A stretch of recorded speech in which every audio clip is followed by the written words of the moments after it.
Il est 19h50, bonsoir à tous, je suis ravi de vous retrouver pour cette nouvelle édition d'Information. Voici les titres de l'actualité de ce lundi. La controverse et la polémique autour du festival Écran Noir au cours de l'édition qui vient de s'achever. Le jury n'a pas décerné de prix au meilleur acteur de cinéma. Raison évoquée, il n'était pas à la hauteur. Une décision qui suscite colère et indignation dans le monde du 7e art. À la une également ce soir, que se passe-t-il à la mairie de Boya dans le sud-ouest? Lors du dernier conseil municipal de la commune, le maire a fait limoger son adjoint et celui-ci a été immédiatement remplacé. Les motifs évoqués sont discutés par l'autre partie. Retour sur cette affaire qui fait grand bruit à Boya dans cette édition. Et à la une également ce soir, du grabuge au sein de la prison centrale de Yaoundé cet après-midi. La revendication portée bruyamment par certains détenus de la crise dans les régions du nord-ouest et du sud-ouest a résonné au-delà des grilles du pénitencier. Nous irons comprendre l'affaire à Yaoundé avec Rodrigue Tonguel. Voilà pour le sommaire.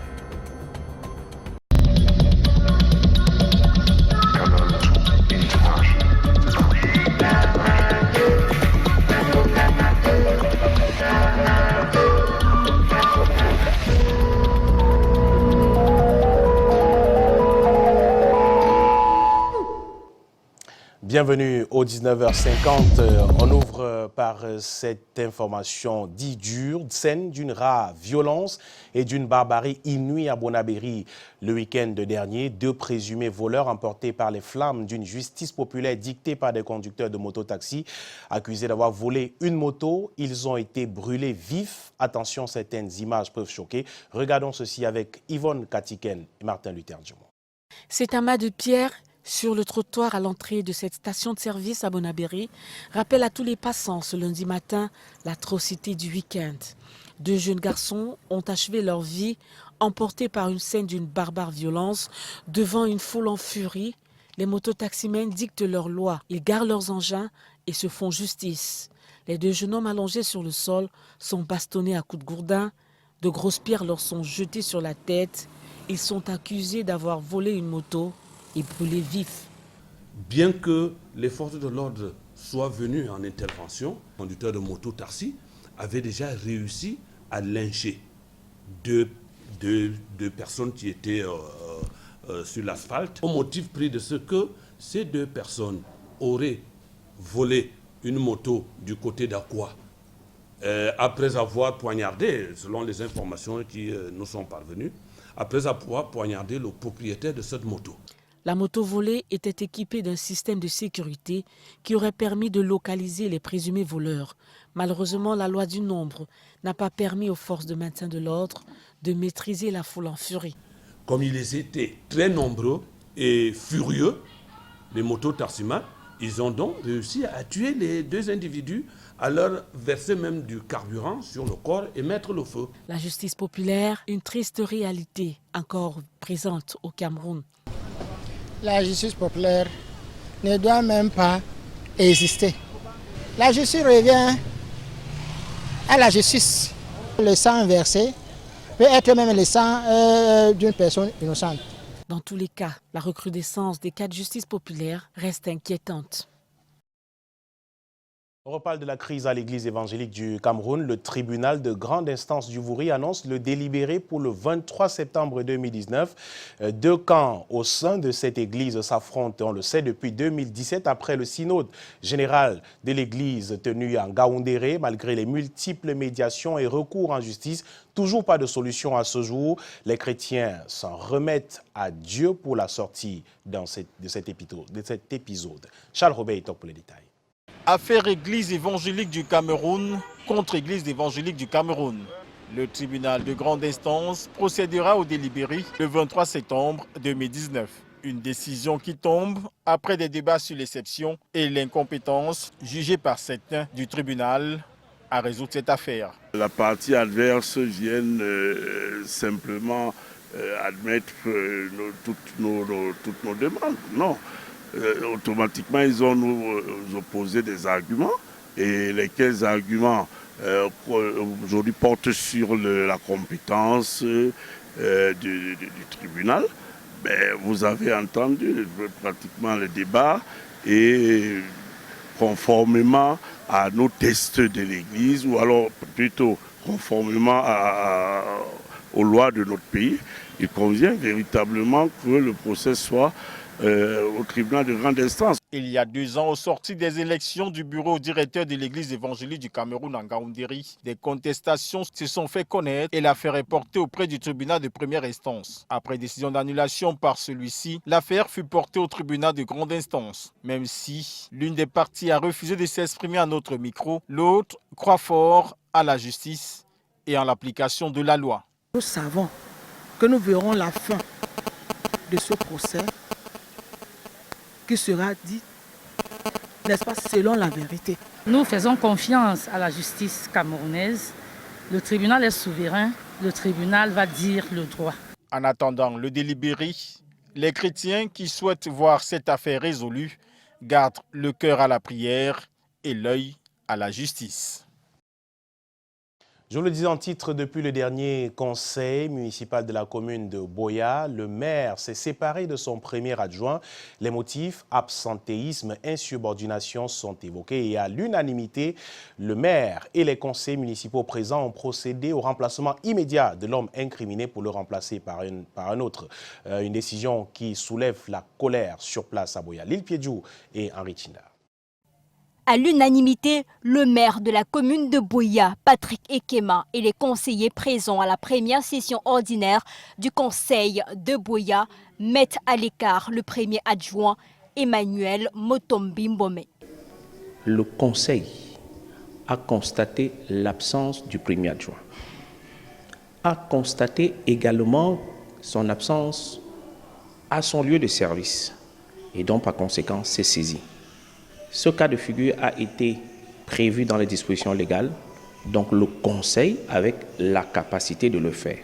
Mais on constate, et là c'est mon point de vue personnel, que la municipalité aujourd'hui, au regard des dispositions légales, doit être réformée dans sa manière d'exercice, doit être réformée pour que les conseils soient de plus en plus amples et doit être réformée pour que les populations sentent que en fait, les adjoints ont véritablement des pouvoirs. Si sur le plan du droit, c'est compréhensible, Patrick Ekema ne serait-il pas en train de mettre de côté ceux qui ne pensent pas comme lui? Quand on mène les hommes, on doit être fondamentalement démocrate. Quand on ne l'est pas, on utilise des outils pour écarter tout ce qui ne pense pas comme vous. C'est de ça qu'il s'agit. Donc maintenant, est-ce que sur ce plan de la légalité, le maire est attaquable? J'ai dit non. Mais dans le fond, on sait très bien qu'il est en train systématiquement, avec la loi qui existe, d'éliminer tous ceux qui ne pensent pas comme lui. La mise à l'écart des conseillers municipaux semble être le mode de fonctionnement du maire de la commune de Boya. À ce jour, 6 conseillers ont déjà été destitués au cours de son mandat actuel. Nous le disions également en titre, Yaoundé a connu le clap de fin ce week-end du Festival des écrans noirs et à peine l'événement clôturé qu'il a soulevé la polémique dans le milieu du cinéma camerounais en raison de la non-distinction du prix du meilleur acteur camerounais. Les détails dans cet élément que nous proposent Aimé Catherine Moukouri et William Nebou. La 23e édition des écrans noirs s'est refermée sur sa cérémonie de récompense. Parmi la quinzaine de prix décernés aux orfèvres du 7e art, un absent, celui du meilleur acteur camerounais qui n'a pas trouvé un méritant. C'est une décision que nous avons déjà vue aux écrans noirs. Souvenez-vous, en 2016, lorsque le jury présidé par le français Jean-Claude Crépeau n'avait pas décerné l'écran du meilleur long-métrage camerounais. Donc cela peut arriver. Cependant, pour les acteurs locaux, la décision apparaît comme une insulte et une négligence de trop à leur endroit. Il y a obligatoirement un meilleur, c'est-à-dire quelqu'un qui a fait mieux que les autres. Et les gens se plaignent chaque année, même quand ils reçoivent des prix. On ne leur remet pas. Et on se rend de plus en plus compte que la valeur de ces prix pour les catégories de films camerounais décroît. Si le blackout de cette année donne à se questionner pour certains sur la qualité et même la popularité de nos acteurs, les talents sont appréciés du public et même des professionnels. Ouais, il y a Mitumba, il y a Manolap, il y a Double non glacé. Tu sens les acteurs qui utilisent la langue anglaise faire réellement un effort sérieux, un effort dans le jeu, et on sent vraiment le sérieux et on sent que la relève est réellement assurée.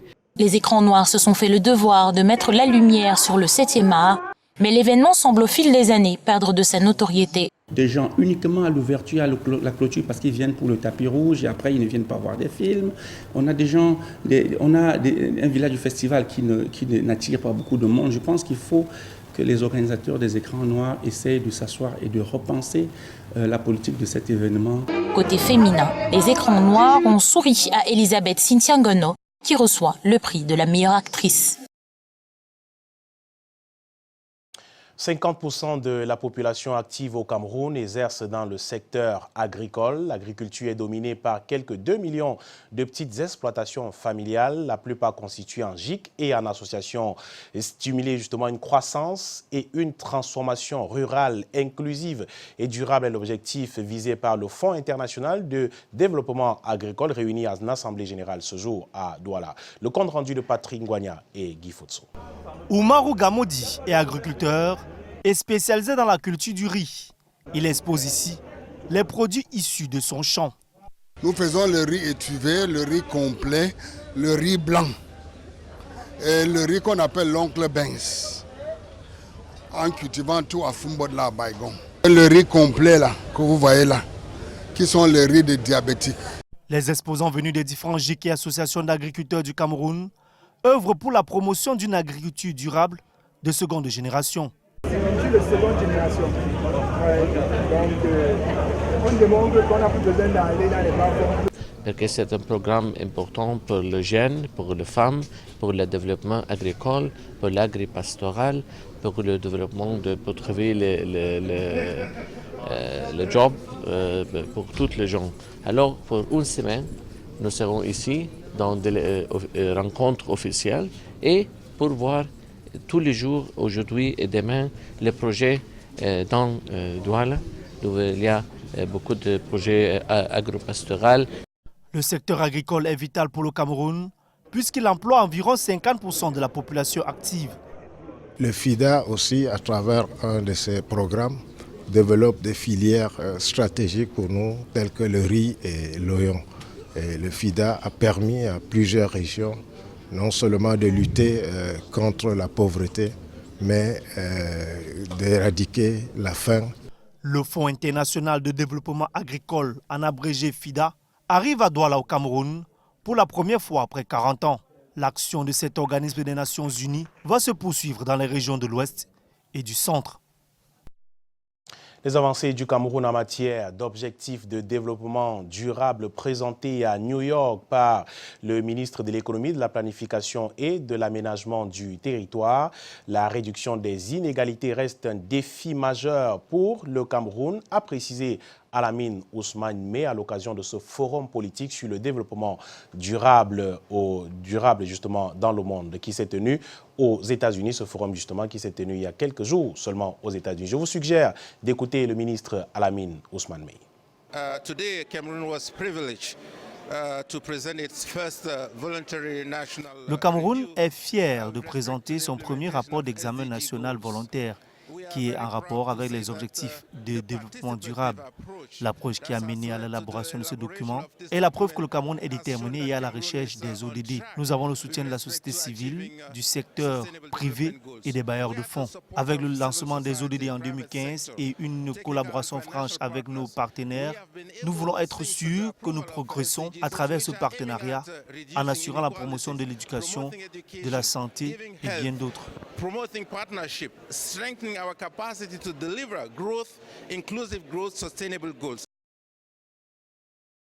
La suite avec ce premier contact ce jour à Paris entre le groupement interpatronal du Cameroun et le mouvement des entreprises de France.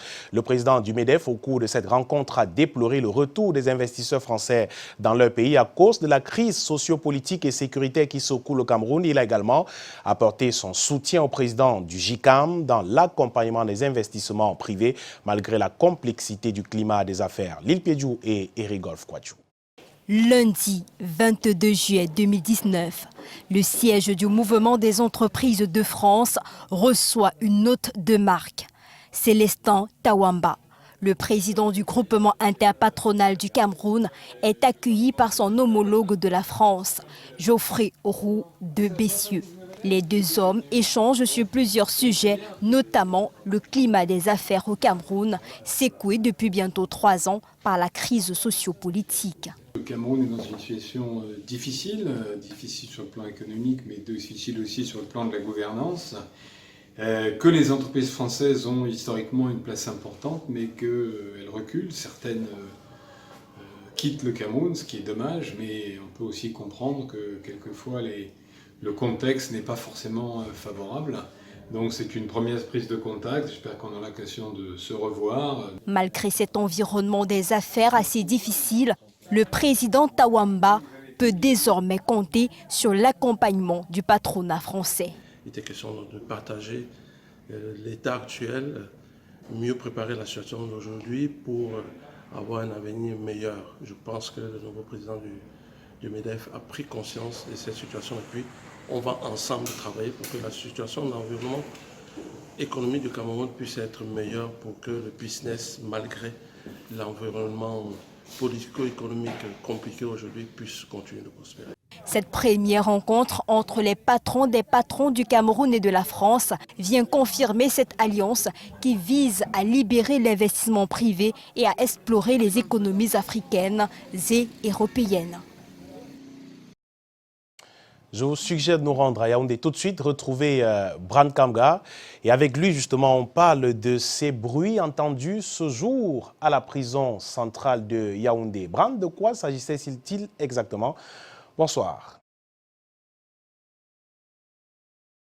Madame, monsieur, bonsoir. Vous l'avez dit, effectivement, il y avait assez de bruit à la prison centrale de Yaoundé en ce début de semaine. La revendication portée bruyamment par certains détenus dans le cadre de la crise sociopolitique dans le nord-ouest et le sud-ouest a résonné au-delà des grilles ce lundi.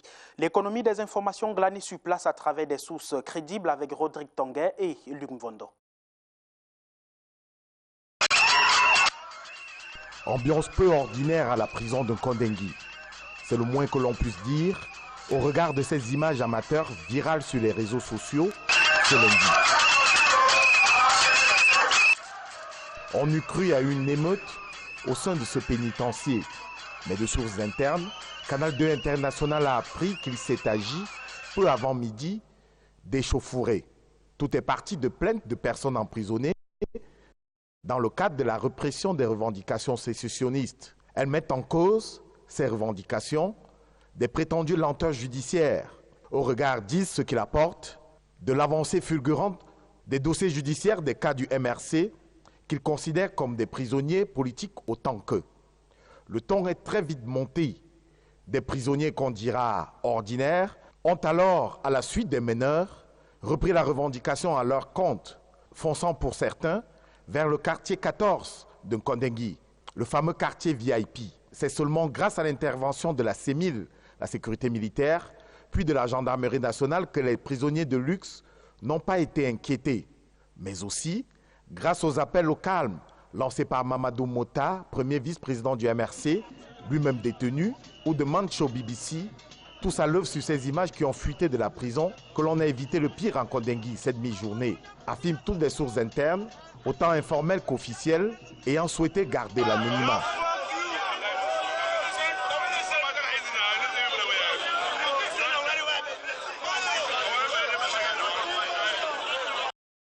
Lorsque le kit de Canal 2 International quitte les lieux, après avoir été réduit à se tenir à plusieurs centaines de mètres de cet univers carcéral, loin de la ceinture installée par la police et la gendarmerie elle-même sur les dents, la route barrée et investie par les forces de l'ordre devant la prison centrale, celle qui jouxte la prison principale, est bien évocateur de la situation exceptionnelle vécue à l'intérieur.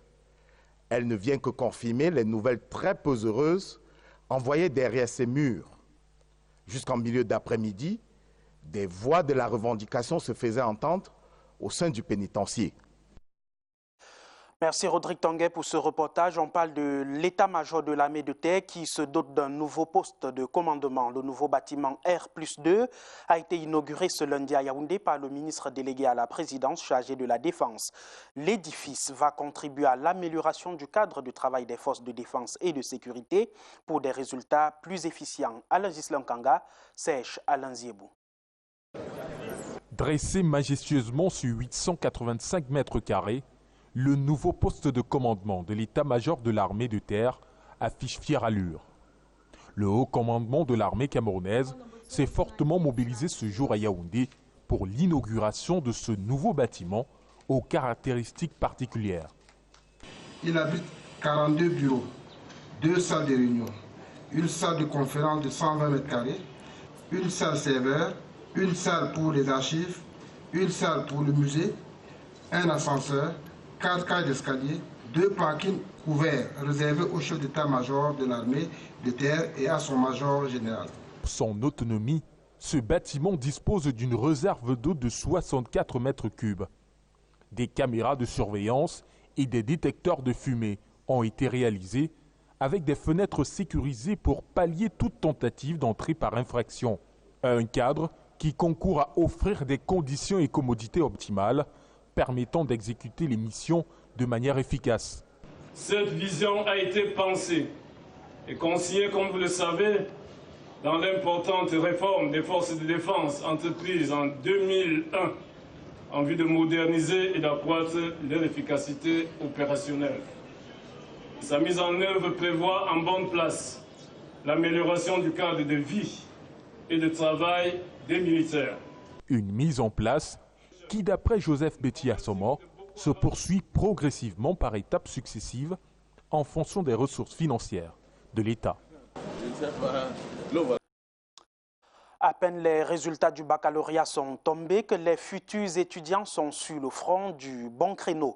Composition de dossiers, cours de soutien, préinscription, regard vers l'étranger guident les gestes de nouveaux bacheliers. C'est ce que nous disent Soren Beau et Jean-Ben Tagné. Néo-bachelière, Esther Louka arrive avec assurance dans son école de prépa ce matin. 17 ans bientôt, elle a décroché ce week-end son baccalauréat C avec mention très bien. Elle a déjà une idée précise de ce qu'elle veut maintenant que son bac est en poche. Devenir médecin. J'aimerais passer le concours pour pouvoir entrer à la faculté de Yaoundé, qui est une faculté très sélective. Je suis venue me préparer pour le concours. Une bonne formation, être prête en biologie, physique, chimie, en culture générale et en anglais. Elle a ainsi choisi une école de mise à niveau, convaincue que c'est un passeport pour une place sur 140 disponibles à la faculté de médecine. Comme elle, de nombreux jeunes bacheliers ont engagé la course pour de grandes écoles et sont déjà au travail ici. Ils prennent des cours de soutien pour les STIC, la FASA, l'ENAM, l'école normale et autres écoles polytechniques.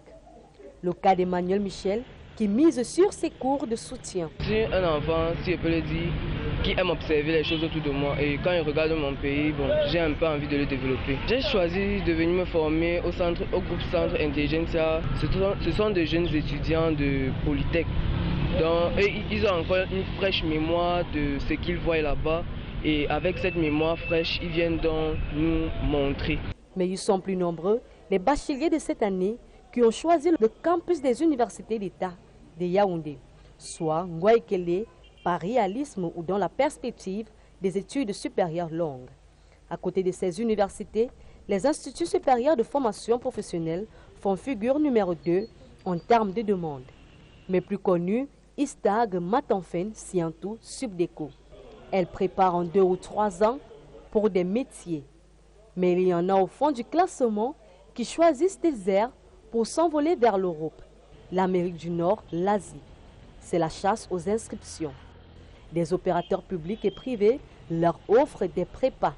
On permet à nos étudiants de suivre leurs études, que ce soit en Tunisie, que ce soit en Esprit qui est la meilleure école de Tunisie, en ingénierie de toute l'Afrique. Donc il y a les 5 accréditations, même déjà du côté du Sénégal, pour la précieuse faculté de médecine qui est la faculté de médecine chez Kanta Diop. Tout ceci a un coût. Seule la bonne volonté des jeunes qui frappent aux enseignements supérieurs ne suffit pas. Les parents doivent sortir les chéquiers. Pendant que les bacheliers ménagent leur monture pour certains pour entrer à l'université, d'autres s'occupent en ce moment dans les rues, notamment à Yaoundé, par la vente des arachides du village, entre guillemets. Question ce soir, de quel arachide du village s'agit-il exactement? Ou alors, quel est l'arachide le plus prisé sur le marché en ce moment? Élément de réponse avec Sorel Mbo, Oriane Kodo et Michel Foucault. On en trouve à chaque coin de la rue, minutieusement rangés dans un plateau. Les arachides ont la côte sur le marché. Phénomène culturel ou simple propagande, l'arachide qualifié du village attire plus d'une personne. J'aime les arachides du village parce que ça c'est une culture que ma grand-mère nous a apprise quand j'étais toute petite. Arachide du village, concept ou appellation qui diffère selon le palais où l'appartenance ethnique est reconnaissable à l'aspect visuel. Arachide de l'Ouest ou de Bafia, le choix des consommateurs est varié. L'arachide de l'Ouest, parce que ici d'abord de l'Ouest. L'arachide de Yabassa, tout le village de Bafia. Ces marchands de plateaux d'arachides s'adaptent à la demande des clients. La majorité des gens ici là aiment l'arachide de l'Ouest, puisque c'est ça qui passe en ce moment. La différence qui divise toutefois l'offre de la demande reste le prix d'achat de ces variétés d'arachides. Moi, avant votre palais, c'est mon niveau. Dans l'année-ci, comme les pluies ont trop dérangé là, donc il n'y a pas trop les arachides au marché. C'est pour ça qu'ils vendent ça. Pour le moment, on vend ça à 50 000 le sac. Et pour l'Ouest, 70 000, 65 000, 60 000. L'arachide du village demeure malgré tout l'arachide du terroir. On dira Sorel Mbo, l'arachide made in Cameroun. On parle des vacances en couleur à présent avec le concept Children's Sunday Brunch qui bat son plein depuis hier sur les hauteurs de Fébé. L'hôtel Montfébé en effet accueille des tout-petits qui en compagnie de leurs parents sont venus passer des vacances plutôt utiles. Anon Gefak et Michel Foucault étaient au tout premier Children's Sunday Brunch des vacances 2019. Reportage. Des couleurs d'accueil. Un dimanche après-midi à l'hôtel Montfébé de Yaoundé, honneur aux enfants. C'est le divertissement à forte dose. Le Children's Sunday Brunch, première édition de ces grandes vacances.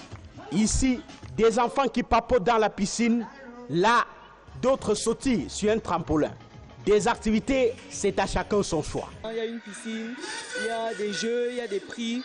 Bref, j'ai vraiment aimé, il y a les terrains de tennis et tout ça. J'espère vraiment que ça va continuer comme ça et que je pourrai revenir dans les années à venir. Le Children's Sunday Brunch, le bonheur des enfants sous toutes ses formes. Des jeux comme ils aiment. Entre concours de danse et le défilé de mode, des talents éblouissent et amusent les parents. Un tonton est à l'animation, expertise avérée. Les enfants s'amusent merveilleusement bien.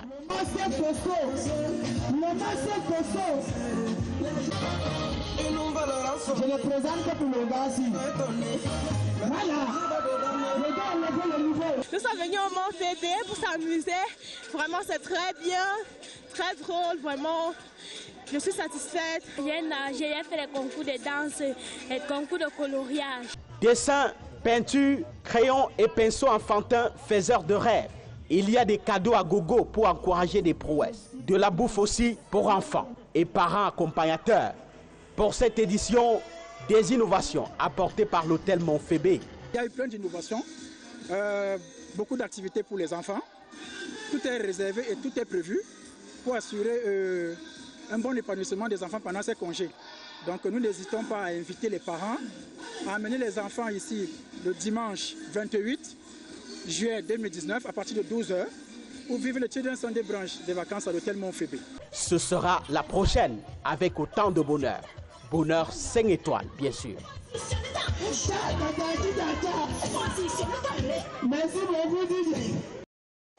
Du divertissement au sport, parlons volleyball avec les Lions indomptables qui ont effectué une belle entame en Coupe d'Afrique des Nations.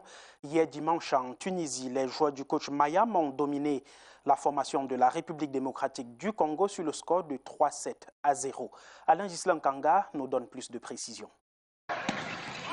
Les rugissements des lions indomptables ont embrasé le palais de sport de Tunis à l'occasion de la première journée du championnat d'Afrique 2019.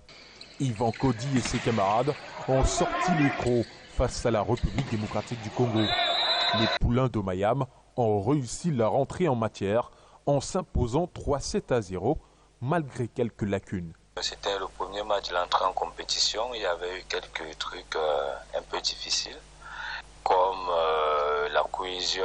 Il y a la cohésion, mais vu la mayonnaise n'a pas encore pris dans toute l'équipe. Non, c'était des trucs comme ça et des petits réglages. Mais ce match, c'était pas mal. Les Lions ont été suivis de près à chaque set par leur adversaire. Mais Sem Dolegomba et ses coéquipiers, malgré quelques fautes, sont restés concentrés jusqu'au bout en dominant 25-21, 25-23 et 25-20. Le Cameroun s'impose une nouvelle fois devant une équipe qu'elle a rencontrée lors de la phase éliminatoire. Les Congolais y ont cru pourtant. Au départ, on a bien commencé le match. Le match a été serré, mais c'est juste quelques erreurs de notre part. Il y a eu un petit relâchement, voilà. Peut-être manque de concentration sur certaines actions et voilà. Et le Cameroun a pris l'ascendance. Il y a eu un set qu'on a mené parce que tous les sets, que ce soit le premier set, le deuxième set, on était juste à un point d'écart, égalité, un point d'écart, égalité, un point d'écart. Voilà. Donc là, quand le score est comme ça, on se dit souvent qu'on peut quoi, prendre un set et gagner le match. Ce lundi était jour de repos pour les Lions indomptables avant d'affronter les Pharaons d'Égypte lors de la deuxième journée. Et le 19h50 se poursuit en sport et on parle avec vous, Michael Tipkio, du côté de Douala. On parle des équipes camerounaises qui sont donc engagées dans les coupes interclubs. Effectivement, les coupes africaines interclubs Brand et les représentants camerounais engagés en Ligue des champions et Coupe de la Confédération africaine de football sont désormais fixés sur leurs adversaires du tour préliminaire. UMS de Loum, champion du Cameroun en titre, et Stade Renard de Melon auront affaire à des clubs de République démocratique du Congo, deux gros calibres du football africain. Marc Chamou pour les détails. Le tirage au sort des prochaines éditions de Ligue des Champions et Coupe de la CAF n'a pas été tendre pour les clubs camerounais engagés. UMS de Loum, champion du Cameroun en titre, et Stade Renard de Mélan, vainqueur de la dernière Coupe du Cameroun, vont affronter deux clubs légendaires de République démocratique du Congo au tour préliminaire. UMS a hérité de l'AS Vita Club de Kinshasa. Le club entraîné par Florent Ibenge, sélectionneur des Léopards, a terminé vice-champion de RDC à 9 points du tout-puissant Mazembe. Fondé en 1935, l'AS Vita Club compte aujourd'hui une Ligue des champions glanée en 1973 et a été 2 fois finaliste en 81 et 2014. 14 fois champion de RDC, 7 coupes nationales à son actif, le club quinois regorge en son sein des joueurs évoluant avec les Léopards de RDC. UMS s'attaque donc à un géant du foot africain. Pour ce tour préliminaire de Ligue des champions, UMS de Loum va recevoir à l'aller et se déplacer à Kinshasa au match retour dans un stade des Martyrs où 80 000 supporters d'Aïsita l'attendront. Pour sa première en Coupe de la CAF, Stade Renard de Mélan a également tombé sur un sacré morceau, le Daring Club Motema Pembe, ou encore appelé le DCMP. L'autre club de Kinshasa, fondé en 1936, a déjà remporté la Coupe de la CAF à l'époque appelée Coupe des vainqueurs de Coupe en 1994. Entraîné aujourd'hui par le Brazzavillois Isaac Ngata, les Immaculés du DCMP, 12 fois champions de RDC, ont fini à la 3e place de la Lina Foot. Le match aller se jouera également au stade des Martyrs de Kinshasa et le match retour Stade Renard, Daring Club Motema Pembe à Yaoundé. Notons que le tour préliminaire des Coupes africaines est prévu dans 1 mois et demi.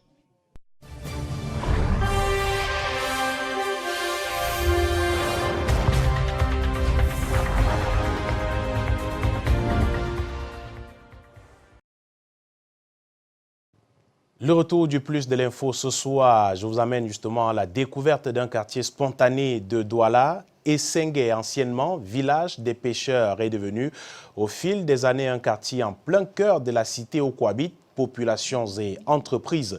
La misère est ambiante et aussi pesante que la menace de déguerpissement, car le lieu est en fait un prolongement du port autonome de Douala. Le plus de l'info de ce soir, c'est avec Lil Piedjou et Henri Chinda. Cette route tortueuse, jonchée de nids de poules, conduit au quartier Essengue dans le premier arrondissement de la ville de Douala. Ici vit une population cosmopolite installée pour la plupart avant l'indépendance du Cameroun. Je suis le descendant de la chefferie canton Bela Essengue. Essengue, il y a beaucoup des activités.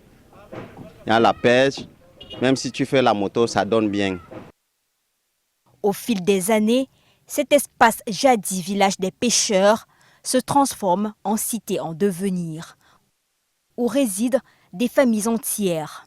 Chacune d'entre elles a réussi à construire un abri de fortune, soit avec les matériaux provisoires, soit des enclos dignes de refuge d'animaux, et pour les plus chanceuses, quelques bâtisses aux normes standards qui se dressent au milieu de cette misère ambiante. Et que dire des toilettes? Les images parlent d'elles-mêmes. Dans cette précarité profonde se plaisent les enfants. Leurs parents aussi. La vie suit son cours normal. Entre commerce, pêche ou toute autre activité commerciale, malgré la menace permanente d'un déguerpissement.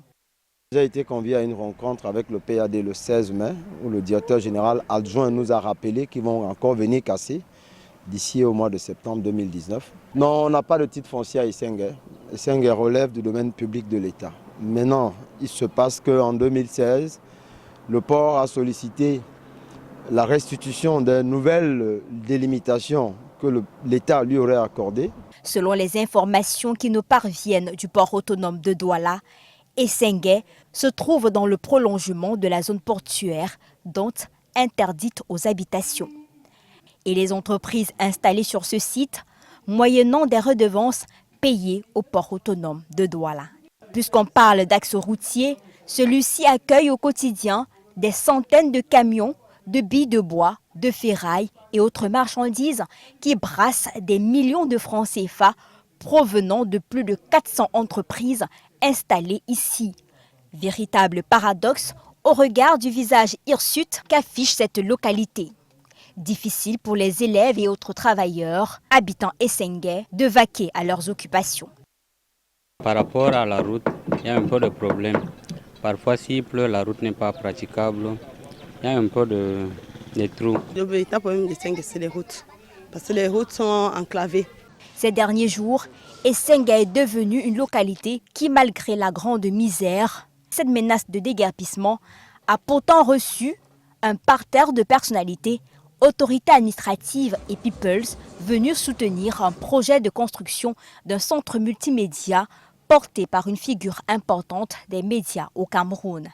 Il est prévu derrière ce bâtiment un dortoir qui doit accueillir des enfants qui viendront d'autres villes autres que Douala ou même d'autres quartiers éloignés qui vont loger ici le temps de leur formation et au bout de la formation, on va pouvoir les faire partir. L'objectif derrière, c'est que nous puissions également les insérer dans la société. Toutes ces difficultés ne nous ont pas empêchés de mener à bien ce projet et il ne faudrait pas qu'on se désolidarise. Occupation anarchique ou pas, titre foncier ou pas, la réalité demeure. Essengue est devenue aujourd'hui une autre ville en plein cœur de la cité économique dont on n'a pas fini d'en entendre parler avec cette menace de plus en plus réelle de subir à n'importe quel moment l'action des bulldozers qui comptent tout raser sur leur passage.